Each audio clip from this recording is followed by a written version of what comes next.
ओम नमो ब्रह्मादिभ्यो ब्रह्म विद्या संप्रदाय कर्तृभ्यो वंश ऋषिभ्यो महद्भ्यो नमो गुरुभ्यः।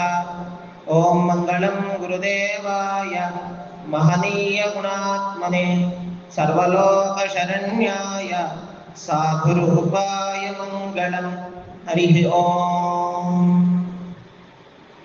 ఏం పౌర్ణమి? శ్రావణ పౌర్ణమి, రాఖీ పౌర్ణమి. రాఖీ పౌర్ణమి అది వేరే విషయం. ఏదో పాపం ఇంద్రుడు రాక్షసులందరి మీద యుద్ధం చేయడానికి వెళ్ళాడు.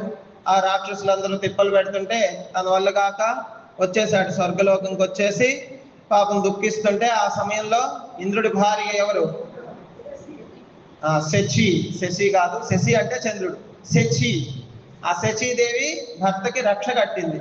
కట్టి విజయమే ప్రాప్తిస్తుందని ఆవిడ ఒక సంకల్పం చేసి రక్ష కట్టగానే ఆయన మళ్ళీ తర్వాత యుద్ధానికి వెళ్ళడం, రాక్షసుల మీద విజయాన్ని పొందడం జరిగింది. అదొక కారణం చెప్తారు. అట్లాగే అంటే ఈ రక్షాబంధనం అనేది కేవలం ఏదో అక్క చెల్లెళ్ళు అన్న తమ్ముళ్ళు కట్టడమే కాదు, అందరూ కూడా రక్ష ధరించవచ్చు ఆ రోజని కూడా మనకుంది. చూడండి, మహాభారతంలో ద్రౌపది దేవి కూడా పాపం కృష్ణ పరమాత్మకి ఈ రక్షాబంధనం రోజే రాఖీ కట్టాలనుకుంది. మన దగ్గర అంటే ఇప్పుడు ఎంత అసలు వెండి రాఖీలు కూడా కడుతున్నారు అనమాట. వెండి, ఇక డబ్బులున్న వాళ్ళైతే బంగారం కూడా. కానీ ఆవిడ ఏం చేసింది, అయ్యో కృష్ణ ఈ రోజు వచ్చారే మీరు, ఈ రోజు రాఖీ పౌర్ణమి, ఎట్లా రాఖీ నా దగ్గర లేదే అని చీరలో ఒక గుడ్డ పీలికి చించేసి ఇదే రక్ష అని కట్టింది. కట్టేసరికి తర్వాత కాలంలో ద్రౌపది వస్త్రాపహరణం జరుగుతుంటే కృష్ణ అని వేడుకోగానే ఏం చేశాడు ఆయన, ఆ రోజు చీరలో చించిన ఒక గుడ్డ పీలిక అక్షయం అయిపోయి వస్త్రాలన్నీ కూడా అట్లా వచ్చేసినాయి అనమాట. అది రక్షాబంధనం. ఇంకా జనం కొంతమంది కనపడట్లా పాపం. నిన్న వరలక్ష్మి వ్రతాలు చేసుకుని అలసిపోయారు కదా. అవును, చక్కగా కూర్చుని జ్ఞాన సంబంధమైనటువంటి విషయం వినడానికి ఏ శ్రమ లేదు, ఏ కష్టము లేదు. కానీ ఇదే వినం, కష్టం ఉన్నా కానీ అది చేస్తుంటాం. చూడండి, ఈరోజు వరలక్ష్మి వ్రతం అనగానే తెల్లవారు అసలు రాత్రులు నిద్రేపోరు కొంతమంది.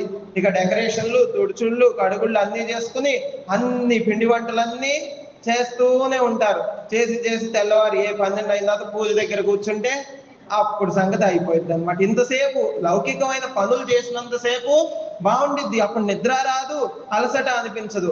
అప్పుడు కనుక కూర్చుని ఒక 10 నిమిషాలు సత్సంగం చేసుకుందామంటే మాత్రం నిద్రలోకి వెళ్ళిపోతారనమాట. అది మానవుడి యొక్క లక్షణం. చారుమతీదేవి కదా. చారుమతి అంటే ఏమిటి? మతి అంటే బుద్ధి, చారు అంటే మంచి బుద్ధి, సుబుద్ధి కలిగినటువంటిది, సద్బుద్ధి కలిగినటువంటిది, శుద్ధమైన బుద్ధి, మంచి మనస్సు కలిగినటువంటిది ఎవరైతే ఉన్నారో వారందరికీ కూడా ఆ చారుమతీదేవికి ఆ వరలక్ష్మి అనుగ్రహం లభించినట్లుగా మంచి బుద్ధి, సద్బుద్ధి ఉన్నటువంటి వాళ్ళందరికీ కూడా కుళ్ళు, కుతంత్రాలు, ద్వేషాలు ఇటువంటివి లేకుండా సద్గుణాలు కలిగినటువంటి బుద్ధి ఉన్న వాళ్ళందరికీ కూడా లక్ష్మీ కటాక్షం. లక్ష్మి అంటే ఇక్కడ జ్ఞానలక్ష్మి అనమాట. కాబట్టి ఆవిడ ఏం చేసింది, ఎందుకు వరలక్ష్మీదేవి అనుగ్రహించింది? ఇంట్లో తన బాధ్యత అంతా కూడా తను చేసింది. ఒక గృహస్థురాలుగా అత్తమామల్ని, భర్తని, పిల్లల్ని వాళ్ళందరినీ ఎట్లా చూడాలో అట్లా చూసింది, బాధ్యత నెరవేర్చింది. కాబట్టి అక్కడ అనుగ్రహించింది తప్ప ఇంట్లో వాళ్ళు మీ దారి మీరు చావండి నేను పోతున్నానని చెప్పేసి పోతే భగవంతుడు అనుగ్రహించడు అనమాట. అట్లా ముందు ఇంట్లో వాళ్ళని గౌరవించాలి. గృహస్థాశ్రమం యొక్క ధర్మమే అది. ఆ రోజు ఇంకో కార్యక్రమం ఏదో ఉండని కాక ఇంట్లో వాళ్ళని వదిలేసి అట్లా రాకూడదు. ఇంట్లో మన కర్తవ్యం ముందు నిర్వర్తించే రావాలి. యదా వాయుముపాశ్రిత్య సర్వే జీవంతి జంతవః తదా గృహస్థమాశ్రిత్య సర్వే ఇతర ఆశ్రమాః అని శ్లోకం. 4 ఆశ్రమాల్లో కూడా ఏమిటా 4 ఆశ్రమాలు? బ్రహ్మచర్యాశ్రమము, గృహస్థాశ్రమము, వానప్రస్థాశ్రమము, సన్యాసాశ్రమం. ఈ 4 ఆశ్రమాల్లో కూడా గృహస్థాశ్రమమే గొప్పదంట. ఎందుకు గొప్పది? తెల్లారితే గొడవలు ఆడుకోవచ్చు కాబట్టి కదా. ఎందుకు గొప్పది అంటే యదా వాయుముపాశ్రిత్య సర్వే జీవంతి జంతవః. సృష్టిలో ఉన్న ప్రాణులన్నీ బతకాలంటే గాలి ఉండాలి. ఆ గాలిని ఆశ్రయించే అన్ని ప్రాణులు ఎట్లా జీవిస్తున్నాయో తదా గృహస్థమాశ్రిత్య సర్వే ఇతర ఆశ్రమాః. గృహస్థులని అనుసరించే మిగతా 3 ఆశ్రమాలు కూడా తయారవుతాయంట. ఎట్లా? ఒక బ్రహ్మచారి కావాలనుకోండి, ఎక్కడి నుండి రావాలి ఆయన? ఒక గృహస్థుల కడుపు నుంచే రావాలి. కాబట్టి బ్రహ్మచారులు తయారు చేయాలన్నా గృహస్థాశ్రమం ఉండాలి. లేదు ఒక వానప్రస్థుడు కావాలనుకోండి, వానప్రస్థుడు ఎప్పుడు అవుతాడు? గృహస్థాశ్రమం బాధ్యతలన్నీ అయిపోయాక, అంటే గృహస్థం నుంచే వానప్రస్థం కూడా వస్తుంది.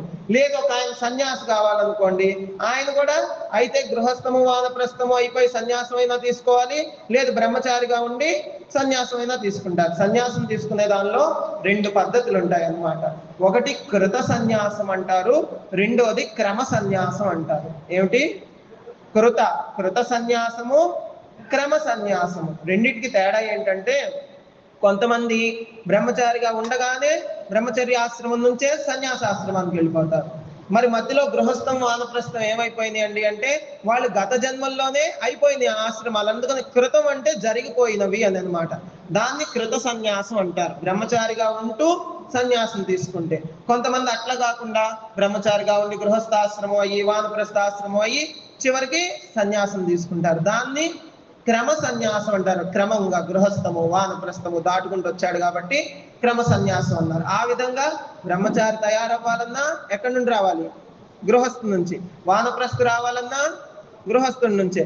సన్యాసి రావాలన్నా గృహస్థుడి నుంచే. కాబట్టి ఇన్ని ఆశ్రమాలు నడుస్తున్నాయి అంటే 4 గృహస్థాశ్రమం ఉండబట్టే. కాబట్టి గృహస్థాశ్రమం అంత గొప్పది. ఆ గొప్పదనం ఎప్పుడు అంటే, మనం ఆ గృహస్థంలో ఉండి దాని యొక్క చేయవలసిన కర్తవ్యాన్ని నిర్వర్తిస్తే గొప్ప తప్ప లేకపోతే కానే కాదు. భర్తని వారిని కూడా గౌరవించాలి. ఒక పెద్ద మహాసభ జరిగిందంట, అందులో ఎన్నో వేల మంది పాల్గొన్నారంట. స్టేజ్ మీద ఒక ఆయన ఒక ప్రశ్న అడిగారు. ఏమని? లోకంలో అంతా కూడా మొత్తం లోకం అంతా తారుమారైపోయింది. ఇదివరకు భర్త గారు చెప్పిన మాట భార్య గారు తూచా తప్పకుండా పాటించేవారు. ఇప్పుడు అసలు భార్య గారే భర్తల్ని కంట్రోల్లో పెట్టుకుంటున్నారు. భార్య ఎట్లా చెప్తే అట్లా వింటున్నారు అని చెప్పి, ఇప్పుడు మీ అందరికి ఒక ప్రశ్న. ఎవరైనా సరే, ఇంతమంది పురుషులు ఉన్నారు కదా, ఎవ్వే మా భార్య మాట మేము వినం అనుకునేటటువంటి వాళ్ళు ఎవరైనా ఉంటే రండి స్టేజ్ మీదకి అన్నారంట. అనేసరికి అందరూ తలలు వెనకాలకు తిరుగుతున్నాయి. ఎవడైనా వస్తాడా వస్తాడా, ఇన్ని వేల మంది పురుషులు ఉన్నారని తిరుగుతుంటే అప్పుడు ఒక ఆయన లేచి స్టేజ్ మీదకి వచ్చాడంట. వచ్చేసరికి, అబ్బా ఇన్ని వేల మంది పురుషుల్లో నువ్వు ఒక్కడివయ్యా, భార్య మాట వినకుండా చక్కగా నీ మాట ఇల్లు నడుస్తుంది అని శభాష్ అనబోయే లోపే ఆయన గారి భార్య అక్కడే ఉందంట. ఎవడాడు చెప్పింది? నేను కంటితో రేయ్ ఎళ్ళు అంటే వాడు వెళ్ళాడు అందంట. అట్లా ఉండరాదు. ఇంట్లో గృహస్థులుగా ఉన్న వరలక్ష్మి యొక్క అనుగ్రహం కలిగింది అంటే ఆవిడ ఆ గృహస్థ బాధ్యతలన్నీ కూడా నిర్వర్తించింది. అందుకని మనం ఏ ఆశ్రమంలో ఉన్నామో ఆ కర్తవ్యాన్ని అంతా నిర్వర్తిస్తే మనకి మోక్షం వస్తుంది. వాటిని వదిలిపెట్టేసేసి ఏ అడవులకు వెళ్ళిపోమని ఏ శాస్త్రము కూడా చెప్పనే చెప్పదు. ఎంత గురుభక్తి ఉండనీగాక. ఒక అమ్మగారు ఉందన్నమాట, సందర్భం వచ్చింది కాబట్టి చెప్తున్నా. ఆవిడ వ్యాసాశ్రమం భక్తురాలు, అమెరికాలో ఉంటారు. ఆవిడకి 2 పిల్లలు, భార్యాభర్త ఇద్దరు అమెరికాలోనే ఉంటారు. ఇద్దరు అక్కడ గవర్నమెంట్ టీచర్లు అనమాట. ఎంత గురుభక్తి అంటే ఆవిడకి కొన్ని 2-3 ఉదాహరణలే చెప్తా, చాలా ఉన్నాయి. ఆవిడ వయసు ఏం మళ్ళీ 70-80 వచ్చి జుట్టు పండిపోయిన ఆవిడ కాదు, 40 ఉంటాయేమో, మహా అయితే 40. ఆ గురు భక్తి ఎట్లా ఉంటుందంటే, ఒకసారి ఏం జరిగిందంటే,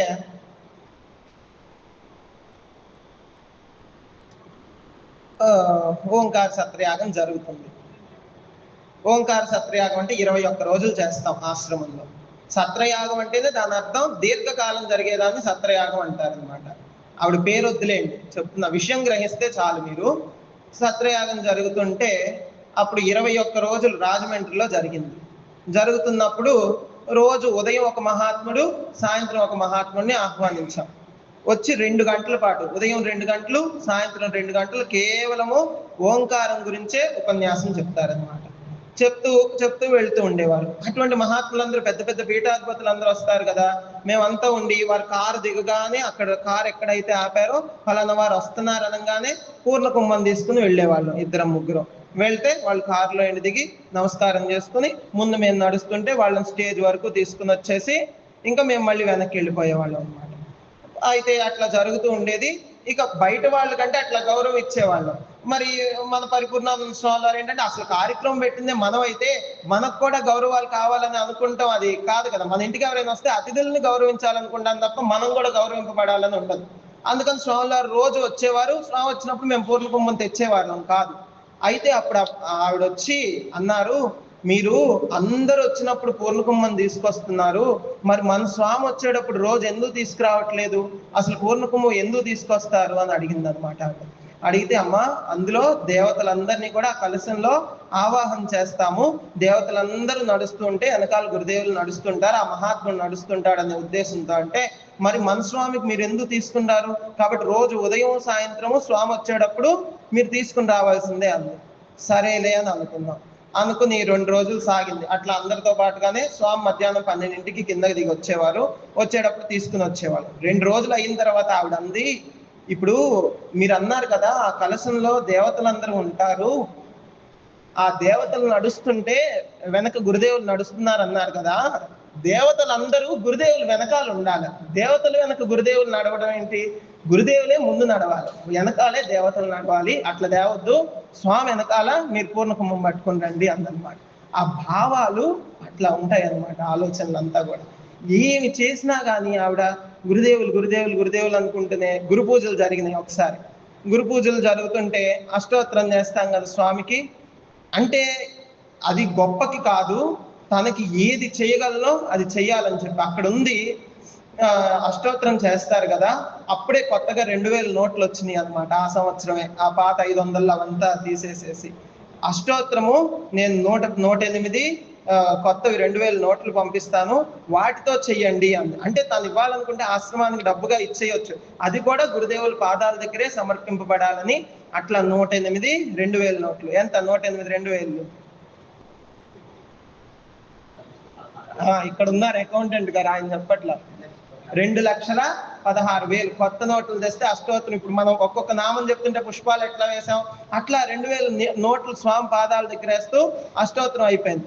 మరు సంవత్సరం మళ్ళీ గురు పూజలు వచ్చేసరికి హర్ష, పోయిన సంవత్సరం మనం అష్టోత్తరం చేశాం కదా, ఈసారి సహస్రనామం చేద్దాం, 1000-2000 నోట్లు నేను 1008 పంపిస్తానని 20 లక్షల రూపాయలు స్వామి పాద పూజ చేయమని పంపించింది అనమాట. చెప్తున్నా ఎంత. ఆవిడ అమెరికాలో ఉంటారు కదా, స్వామి వెళ్ళినప్పుడు వాళ్ళ స్టేట్కి వెళ్ళినప్పుడు ఎట్లా ఉంటుందంటే, అక్కడ దగ్గరలో దిగిన తర్వాత ఒక్కొక్క వారం రోజులు ఒక్కొక్కళ్ళ ఇంట్లో ఉంటారు. ఇంకా ఆ వారం రోజులు ఆ చుట్టుపక్కల వాళ్ళందరూ వచ్చి కలుస్తూ ఉంటారు. అయితే ఈవిడ కారులో ఆ ఎయిర్పోర్ట్ నుంచి వీళ్ళ ఇంటికి తీసుకురావడం అదంతా జరిగింది. ఇంకా ఇక్కడ వీళ్ళు ఇల్లు అయిపోయి ఇంకో స్టేట్కి వెళ్ళేటప్పుడు కూడా మళ్ళీ ఈవిడ కారులోనే నేను తీసుకెళ్తానంది. అప్పుడు స్వామి అన్నారు, అమ్మ, ఇప్పుడు మరి నేను మీ కారులో ఎక్కడం మీకు ఎంత ఇష్టమో మా గురుదేవులు ఎక్కుతున్నారని, మరి భక్తులందరూ కూడా అట్లనే అనుకుంటారు కదా, మొత్తం మీ కారులోనే తిరగాలంటే వాళ్ళు బాధపడతారు కదా అని అనేసరికి, అవును ఇది నిజమే అని చెప్పి తను ఆలోచించి, ఇక్కడంటే భక్తులందరూ ఉన్నారు, ఎవరి కారులో వాళ్ళు తిరగాలంటున్నారు, స్వామి ఆశ్రమం వెళ్ళిపోయిన తర్వాత కాబట్టి భారతదేశంలో ఉన్నప్పుడు మాత్రం నా కారులోనే తిరగాలని 2 ఇన్నోవాలు ఆ పాటికి 36 లక్షలు పెట్టుకొని. ఈ డబ్బు ప్రధానం, అక్కడ డబ్బు అహంకారం చూపించడం కాదు చెప్తున్నా, ఆ గురు భక్తి అట్లా ఉందన్నమాట. ఒక శ్లోకం ఉంది, విద్యా వివాదాయ ధనం మదాయ శక్తి పరేషాం పరపీడనాయ అని చెప్పి శ్లోకం. ఏమిటంటే, ఒక దుష్టుడు ఒక సజ్జనుడు ఇద్దరు ఉన్నారనుకోండి, ఇద్దరికి అంటే ఒకటే వస్తువు మనం ఇచ్చినా వాడడంలో తేడా ఉంటుందంట. విద్యా వివాదాయ ధనం మదాయ శక్తి పరేషాం పరపీడనాయ కలస్య సాధోర్ విపరీతమేతత్ జ్ఞానాయ దానాయ చ రక్షణాయ అని శ్లోకం.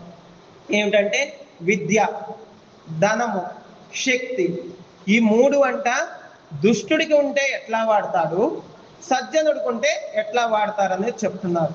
విద్యా వివాదాయ, ముందు దుష్టుడి సంగతి చెప్తున్నారు.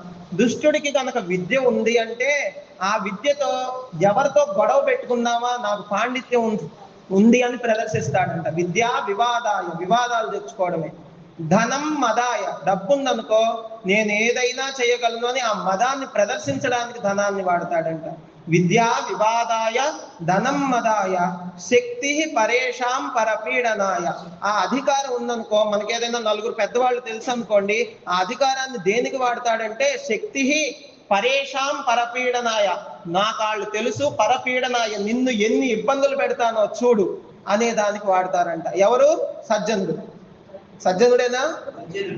దుర్జనుడు శక్తి ఉంది, అధికారం ఉందంటే అది ఉపయోగించి ఇతరులను ఏ విధంగా ఇబ్బందులు పెట్టాలి అనేలాగా చూస్తాడంట. అదే సజ్జనుడి దగ్గర ఉందనుకోండి విద్య, జ్ఞానాయ, ఆ విద్య ద్వారా జ్ఞానాన్ని వృద్ధి చేసుకుని ఇతరులకు కూడా జ్ఞానాన్ని పంచుతాడంట. తర్వాత ధనం ఉందనుకోండి, జ్ఞానాయ దానాయ. వాడేమో ధనం ఉంటే మదం ప్రదర్శించడానికి ఉపయోగించాడు దుర్జనుడు. సజ్జనుడు ధనం ఉంటే దానం చేయడానికి, సత్కార్యక్రమాలకి, గురుసేవకి దానం చేయడానికి ఉపయోగిస్తాడంట. ఇక మూడవది శక్తి ఉంది కదా, ఆయనేమో పరపీడనాయ, ఇతరుల్ని ఏ విధంగా ఇబ్బంది పెట్టాలని చూస్తాడు. ఈయన దానాయ జ్ఞానాయ చ రక్షణాయ. ఆ శక్తి ఉండడం వల్ల ఇతరులకు ఒక పని అయ్యి వాడికి ఉపయోగపడితే మనం ఉపయోగిద్దామని ఆ రక్షించేదానికి ఉపయోగిస్తాడంట సజ్జనుడు. చూడండి, ఒకటే వస్తువైనా దుర్జనుడి దగ్గర ఉంటే ఎట్లా ఉండింది, సజ్జనుడి దగ్గర ఉంటే ఎట్లా ఉండిందో మనం గ్రహించుకోవాలి. ఆ విధంగా గురు భక్తి మనకు ఉండాలి. ఆ ఉన్నట్లయితే చూడండి, మీ అందరికి అనుభవంలో విషయమే, ఇవాళ మనందరం ఈ స్థాయిలో ఉన్నామంటే గురు సేవ కోసం ఆ రోజుల్లో మనకున్న దానిలో 10 రూపాయలే ఉంటే రూపాయి ఇచ్చిన వాళ్ళమే. రూపాయి ఇస్తేనే మనం ఈ స్థాయికి వచ్చామే. ఇంకా ఎక్కువ ఇస్తే అది వృధా అయిపోయింది, అమ్మో నా డబ్బులు అయిపోతాయి అనే భావన ఉందా?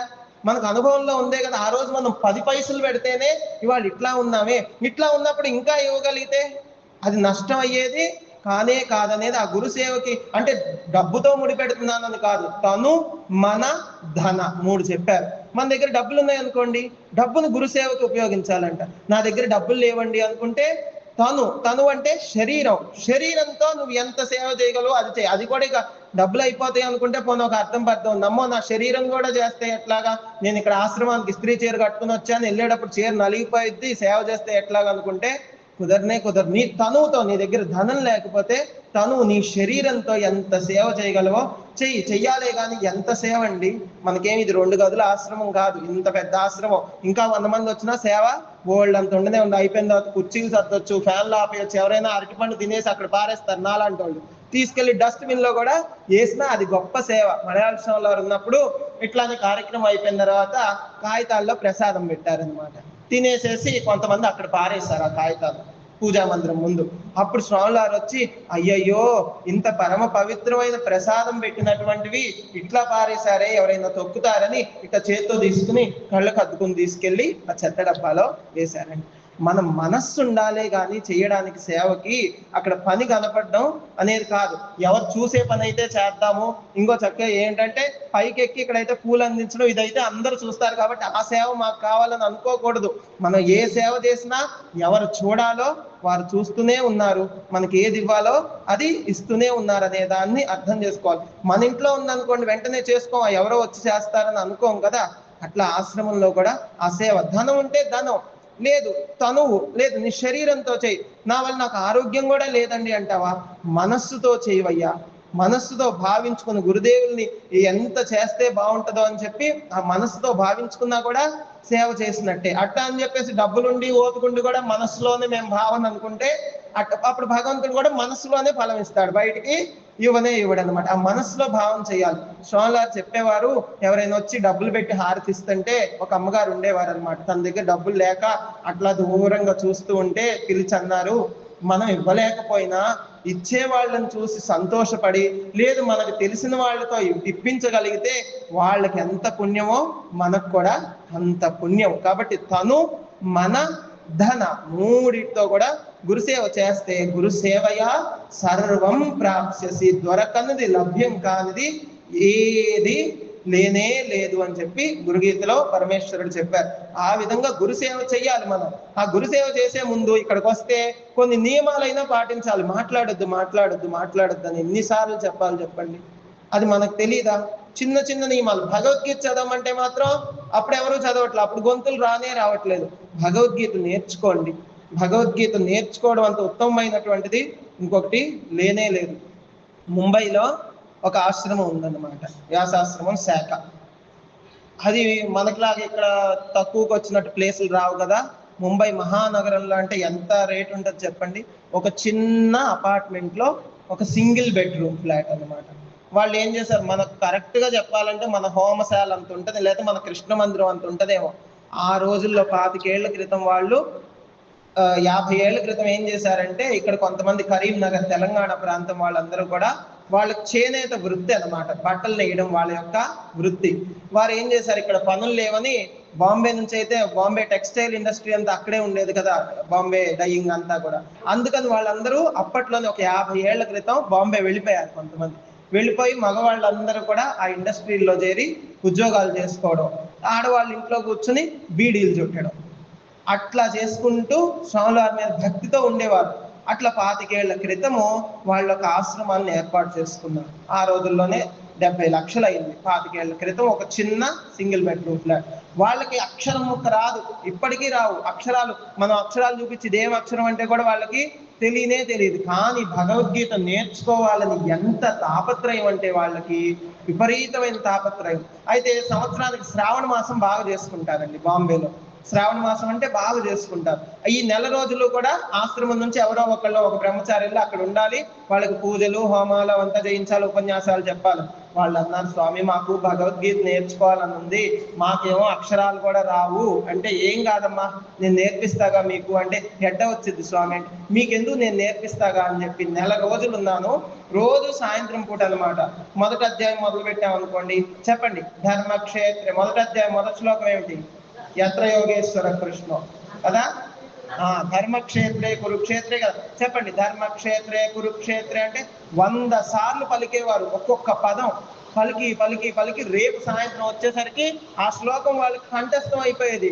ఇంకా పొద్దున్న తెల్లారి రావడం బతకనిచ్చేవారు కాదనమాట. కనబడితే సంవత్సరం ఒక్కసారి చెప్తాను వినండి, ఒక్కసారి చెప్తాను వినండి అని చెప్పేసి. ఇప్పటికీ కూడా ఫోన్ చేస్తే, వాళ్ళు ఫోన్ చేసినా కానీ ఇప్పుడు వాళ్ళు 4 అధ్యాయాలు నేర్చుకున్నారు. 150 శ్లోకాలు. అక్షరాలు రావు, ఇప్పటికీ ఆలు రావు. 150 శ్లోకాలు. 60-70 ఏళ్ళ వయసు ఒక్కొక్క అమ్మగారికి. ఏంటంటే నేర్చుకోవాలనేటటువంటి జిజ్ఞాసే నేర్పిస్తుంది తప్ప మన వల్ల కాదులే, తప్పులు వస్తాయిలే, మనకెందుకులే అనుకుంటే ఎక్కడ వాళ్ళం అక్కడే ఉంటాం. అట్లా ఉండకూడదు. భగవద్గీత అనేది నేర్చుకోండి. బయట వాళ్ళు నేర్చుకోలేకపోవచ్చు. ఈ మార్గంలో వచ్చాం, గురుదేవుల దగ్గరికి వచ్చామంటే అది సామాన్యమైన విషయం కాదు. దాన్ని ఉపయోగించుకోకపోతే ఇంకా అంతే సంగతి. నచ హరిర్న హరో న పితామహో న యతయో న మహేంద్ర శతం త్వలం గురు తిరస్కృత మానుష రక్షణే అని చెప్పి చెప్పబడింది. గురుదేవుడి గనక మనల్ని విడిచిపెట్టాడు అంటే, గురు తిరస్కృత అంటే గురుదేవుని చేత తిరస్కరింపబడినటువంటి మనుష్యుణ్ణి రక్షించడం అనేది నచ హరిహి విష్ణు వల్ల కాదంట, నా హరో ఈశ్వరుడి వల్ల కాదు, నా పితామహ అంటే బ్రహ్మదేవుడి వల్ల కాదు, నా మహేంద్రో యతం శతం త్వలం 100 మంది ఇంద్రులు ఏకమైపోయినా కూడా ఎవరి వల్ల కానే కాదంట. అటువంటి గురుదేవుని పట్టుకున్నామంటే మనం ఉపయోగించేసుకోవాలి తప్ప ఇంకా అనవసరం ఆయన చేత విడువబడ్డామంటే ఏమీ లేనే లేదు. ఒక మహాత్ములు ఉన్నారు. ఆయన కూడా ఒక అవతార పురుషులు. వారి ఆశ్రమం గుంటూరు జిల్లాలో నంబూరు దగ్గర ఉంది, బాబూజీ మహారాజ్ అని చెప్పి. వారి దగ్గర చాలా మంది భక్తులు ఉన్నారు. వారి భక్తుల కుటుంబంలో ఒక అబ్బాయి చిన్నపిల్లప్పుడే మంత్రోపదేశం ఇప్పించేశారు. చక్కగా అనుష్ఠానం అది చేసుకుంటున్నాడు. బాగానే ఉంది. కొంతకాలం అయ్యేసరికి మొత్తం మీద ఈ అబ్బాయి స్కూల్ అయిపోయింది అనుకుంటా, తీసుకుని వెళ్ళి కాలేజ్లో జాయిన్ చేయాలని చెన్నై తీసుకుపోయి జాయిన్ చేశారు. అతనికి ఎన్ని వ్యసనాలు, దురలవాట్లు అలవాటైనవి అంటే, ఇది ఫలానా అలవాటు లేదని చెప్పడానికి లేదు. తిరుగుడు, తాగుడు, సిగరెట్లు అన్నీ అలవాటైనవి. అప్పుడు తల్లిదండ్రులు వచ్చి గురుదేవుల దగ్గర, బాబూజీ దగ్గరికి వచ్చి, అయ్యా ఇట్లా అయిపోయాడు. చిన్నప్పుడు మంత్రం తీసుకుని, చిన్నపిల్లాడు అప్పుడే 7-8 ఏళ్ళకే మంత్రం తీసుకుని తెగ జపం చేసేవాడు. అట్లాంటి వాడు కూడా అట్లా అయిపోయాడు అనమాట. అన్ని వ్యసనాలు వచ్చేసినాయి, మా మాట వినట్లేదని తల్లిదండ్రులు దుఃఖపడుతుంటే, గురువు గారు కదా పాపం, అదే శిష్యుడికి బాధ వస్తే నిజమైన బాధ శిష్యుడికి కాదు, శిష్యుడి కన్నా ముందు గురువుకే బాధ. అయ్యో వీడు బాధపడుతున్నాడే అని మనకన్నా ఎక్కువ బాధపడతారు. సరే మీరేమీ ఆలోచించొద్దులే, నేను వెళ్తానని చెప్పి బాబూజీ వెళ్ళి 2 నెలలు ఆ పిల్లోడితో ఉన్నారు. చెన్నైలో ఉండి మాన్పించాలని ప్రయత్నిస్తే, గురువునే సిగరెట్ తాగరాదా అని గురువుకి సిగరెట్లు అలవాటు చేసే స్థాయికి వెళ్ళిపోయాడంటే ఎంత వ్యసనపరుడు అయిపోయాడో చూడండి. అయిపోయేసరికి 2 నెలలు అయిపోయినా ఇక తిరిగి వచ్చేసారు. బాబూజీ వచ్చేసి ఇక అవ్వదులేని వదిలేయమన్నారు. తర్వాత సరే ఇట్లా ఉన్నాడు, కనీసం వీడికి పెళ్లి చేస్తేనైనా, అంటారు కదా లోకంలో, ఏ పని పాట లేకపోతే ఏమంటారు, పెళ్లి చేస్తే అంతా సర్దుకుంటుందని. అదే చూడండి, ఆలోచించండి. వాడు కనుక ఉద్యోగం ఏమీ లేదనుకోండి, పెళ్లి చేస్తే అంతా సెట్ అయిపోయింది అంటారు. సరే పెళ్లి చేస్తారండి. చేసిన తర్వాత అప్పుడు వాడు అట్లానే ఉంటే ఏమంటారు, భార్యను పోషించకపోతే, పోషించలేనాడు ఎందుకు చేసుకున్నావయ్యా, చేసుకోమనేది వీళ్ళే, మళ్ళీ ఎందుకు చేసుకున్నావు అనేది వీళ్ళే. మొత్తం మీద అట్లా వివాహం చేస్తేనైనా బాగుపడతాడేమో అని వివాహం చేశారు. పాపం ఆవిడ కూడా పరమ సాత్వికురాలు, పుట్టింటి దగ్గర నుండి డబ్బు నగలన్నీ తెచ్చింది. ఈయన వ్యసనాలు మానలా, ఏది అడిగితే అది డబ్బు ఇవ్వడము, నగలు ఇవ్వడం అన్నీ అయిపోయి చివరికి రైల్వే స్టేషన్ లో తిరిగే రోజు వచ్చేసింది అనమాట. అంటే తినడానికి కూడా గతి లేని స్థితి వస్తే, అప్పుడు బాబూజీ ఒక ఊరు పోతా రైల్వే స్టేషన్ లో కనపడితే పోయి పాదాల మీద పడి అయ్యో నా గతి ఇట్లా అయిపోయింది అని చెప్తే, నాయన ఏం బాధపడకు, నువ్వు తీసుకున్న మంత్రం ఉంది కదా, అప్పుడు వేసిన బీజం ఉంది కదా, దాన్ని ఇప్పుడు ఉపయోగించుకో అని చెప్తే మళ్ళీ మారి ఒక గొప్ప స్థాయికి వచ్చారనమాట. అంత గురువు దగ్గర ఉన్నా కూడా మాయ చూడండి ఎట్లా మాయం చేసేసిందో మరి. అందుకని అంత మాయ అనేది అంత బలమైంది. మనం ఎంత జాగ్రత్తగా ఉండాలో ఆలోచించుకోవాలి. అటువంటి గురువు దగ్గర ఉన్నప్పుడు మనం, గురుగీతలో చెప్తారు, గోడ కానుకుని కూడా కూర్చోకూడదు గురు సన్నిధిలో, అది కూడా మహాపాపం అంట. ఇంకా మన ఇష్టం వచ్చినట్టు మాట్లాడుకుంటూ ఉంటే ఎన్ని మహాపాపాలు. పాపాలు పోగొట్టుకోవడానికి ఇక్కడికి వచ్చావా, లేదు లేనిపోని పాపాలు ఇంకా తగిలించుకోవడానికి వచ్చావా ఆలోచించుకోవాలి. సరే, ఈ ఉపన్యాసం అనేది ఏదైనా చెప్పుకోవచ్చు, కానీ ఇటువంటి విషయాలు మన మనస్సులో కూడా అట్లా గురు సేవ, గురు భక్తి అనేది ఎప్పుడైతే లభిస్తుందో అదే మనల్ని ఇంకా రక్షించేస్తుంది. ఇంకా వేరే ఏమీ అవసరమే లేనే లేదు. అంత సేవ అనేది చేయాలి. ఆశ్రమంలో ప్రతి సంవత్సరం ఒకసారి భిక్ష జరిగిద్ది అనమాట. ఇప్పుడు ఆశ్రమంలో ఉండే వాళ్ళకైతే సాత్వికమైన ఆహారం పెట్టేవారు. బయట కూలి పనులు అవి చేసుకుంటారు కదా, వాళ్ళు కొంచెం కారాలు ఉప్పులు ఎక్కువ తింటారు కదా, ఆ సంవత్సరానికి ఒక్క రోజు మాత్రం వాళ్ళ కోసం ప్రత్యేకంగా స్వామివారు భిక్ష ఏర్పాటు చేసినప్పుడు ఉల్లిపాయలు, వెల్లుల్లిపాయలు, కారాలు అన్ని ఎక్కువ వేసి వండించేవాళ్ళు వాళ్ళ కోసం. ఆ రోజు గూడెంలో నుంచి తండా మొత్తం జనం వస్తే భక్తులందరూ తెగ వడ్డించి అలిసిపోయి నడువులు, ఇప్పుడంటే ఏముందండి టేబుల్ మీద, అప్పుడు కింద కూర్చుంటే బకెట్లు గిన్నెలు పట్టుకుని నడువు ఇరిగిపోయేలాగా కిందకు వడ్డించి 4 అయ్యేది భిక్ష అయ్యేసరికి. అయిపోయి అమ్మో ఒళ్ళంతా చెమట్లు గారిపోతుందని చెప్పి కాశీముక్కు దగ్గరికి వచ్చి స్నానం చేయకపోతే స్వామివారు అన్నారు, స్నానం చెయ్యొద్దు అన్నారు. ఏంటి స్వామి ఒళ్ళంతా చెమట్లు చిరాకుతో ఈ బాధ మేము భరించలేకపోతున్నామంటే, అంత గురుసేవ చేశారు, మీ పాపం అంతా పోయింది, ఇంకా మీకెక్కడ బాధ అని చెప్పేసి చెప్పారన్నమాట.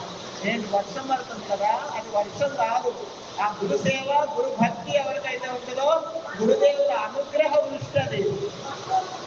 గురుదేవుల అనుగ్రహం కూడా అట్లా ఉంటది. ఎవరు ఇప్పుడు చెప్పుకున్నట్టు ఎవరైతే ఉంటారో వాళ్ళందరూ కూడా గురుదేవుల అనుగ్రహం అట్లా ఉంటది. ఒక చిన్న విషయం చెప్పి నేను ముగించేస్తాను. ఒక చిన్న కీర్తన అనమాట, సమయానికి పడింది కాబట్టి. ఒక అమ్మగారు రాశారు, సాధుమాత గారు, ప్రవహించి పోతున్నది శ్రీ సద్గురు కరుణ ప్రవహించి పోతున్నది, దేశ దేశములకు కఠిన ప్రదేశములకు సర్వమానవుల హృదయ క్షేత్రముల ప్రవాహమటు పడుట బ్రహ్మకైన తరము కాదు, కరుణాలో మనమంతా హరిదిపోవాలను. ఆ గురుదేవుల యొక్క అనుగ్రహం అనే ప్రవాహం ప్రవహించిపోతున్నది. బ్రహ్మదేవుడికి కూడా అడ్డం పడడానికి తరం కాదు నాయన. సర్వ మానవుల హృదయ క్షేత్రముల, వారి యొక్క హృదయంలో ఆ ప్రవాహం అనేది, ఆ కరుణకి మనందరం కూడా కరిగిపోవాలి, ఆ గురుదేవుల అనుగ్రహాన్ని పొందాలని ఆ కీర్తనలో అర్థం. అది ఎప్పుడు పొందుతామంటే గురు సేవ, గురు భక్తి ఉన్నప్పుడే. అటువంటి సేవను బాగా అలవాటు చేసుకోండి. ఎన్నో పనులు ఉన్నాయి ఆశ్రమంలో, చెప్పలేదు అనుకోవద్దు, ఎవరి కారు చేసేస్తే మంచిది. అటువంటి గురుసేవ, గురు భక్తి మనందరికీ కూడా సద్గురు పరమాత్మ సర్వదేవతలు అనుగ్రహించి సదా రక్షించి కాపాడుగాక. తను మన ధన, ఎవరికి ఏది ఉంటే అది దాంతో సేవ చేసుకునే భాగ్యాలు మనందరికీ కూడా సర్వదేవతలు అనుగ్రహించి సదా రక్షించి కాపాడుగాక. ఓం సర్వేషాం స్వస్తిర్భవతు, ఓం సర్వేషాం పూర్ణం శాంతిర్భవతు, ఓం సర్వేషాం పూర్ణం భవతు, ఓం లోకాః సమస్తాః సుఖినో భవంతు, ఓం శాంతి శాంతి శాంతిః. శంభో శివ శివ శివ శివ శివ శివ శంభో శివ శివ శివ శివ శివ శివ శంభో శివ శివ శివ శివ శివ శివ నారాయణం నారాయణం నారాయణం. హరి ఓం. దైవమ